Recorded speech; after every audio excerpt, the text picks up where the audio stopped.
ప్రమదగణాలన్నీ కూడా వచ్చి ఆ అభిషేకాన్ని చూస్తున్నారట. ఆంజనేయ స్వామి భక్తులంతా కొడుకు మూలమంత్రంతో కూడా ఇక్కడ కూర్చొని చూస్తున్నారట. వాళ్ళందరి దగ్గర స్వామి అనుకుంటారా, స్వామి అయ్యప్ప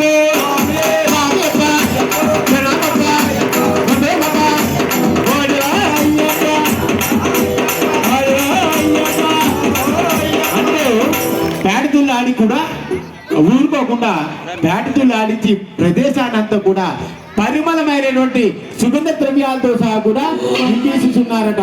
అలాంటి స్వామికి ఏమో పంచామృత స్నానం ఇప్పుడు జరుగుతున్నది. ఓం అప్యాయ స్వచమే